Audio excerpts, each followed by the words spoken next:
We do have team coverage for you tonight as we try to break down the last 24 hours for Sacramento basketball fans. Our very own Kirsten Keller is live at Crypto.com Arena in LA. She spoke with the team today about the loss of Mike Brown and how they are looking to move forward. But first, we're starting with Vanessa Romo, who joins us now live in studio. Vanessa, how did we get to this point? The million-dollar question, right? Just yesterday, we were talking to Mike Brown about tonight's game in LA, and then minutes later, he was fired as the head coach. It was shocking considering he just signed a 3-year extension back in June. De'Aaron Fox even said he was surprised. This was video of the two talking at practice yesterday morning. Everything seemed normal, right? But I guess the loss to the Pistons the night before was the nail in the coffin. The team now 13-18 on the year. According to general manager Monte McNair, Doug Christie will now take over in the interim role. He's with the team right now and has been serving as the assistant coach since 2021.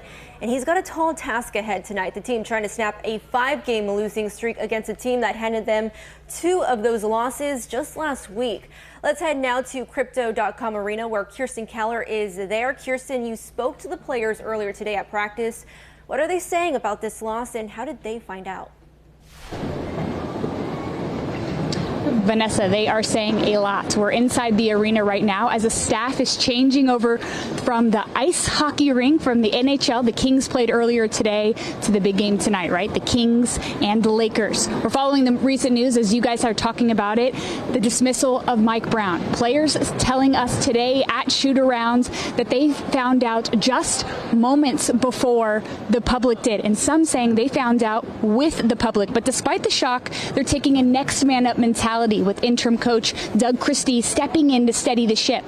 The vibe today around, they said it's shifted with different drills and an acknowledgement of what's been missing, execution in critical moments. The team has had a number of one-possession losses, a painful reminder of how close they've been to turning things around. But still, there's confidence in Christie's ability to lead, with De'Aaron Fox calling him a hard-nosed coach who brings simplicity and focus to the court. The message remains the same: play for each other and the rest will follow.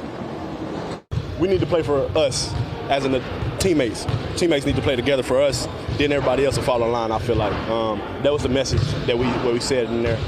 I mean, I've been through a coaching change before. I think for some of the guys it's the first time, but I mean, you got to keep moving. I think this is game 32, so you still have a long season to go. There's no excuses, things are happening because we're not performing. At the end of the day, we know that we have a standard to be at, and we're not doing it. I want to come out and fight every game. You guys know me. I'm here today to do that. We got to start making things better.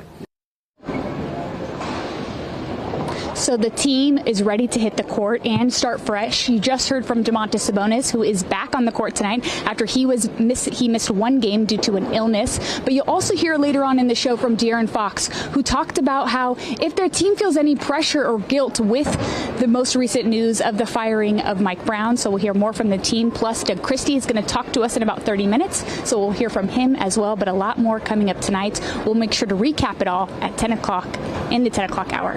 In Los Angeles, Kirsten Keller, Fox 40 Sports.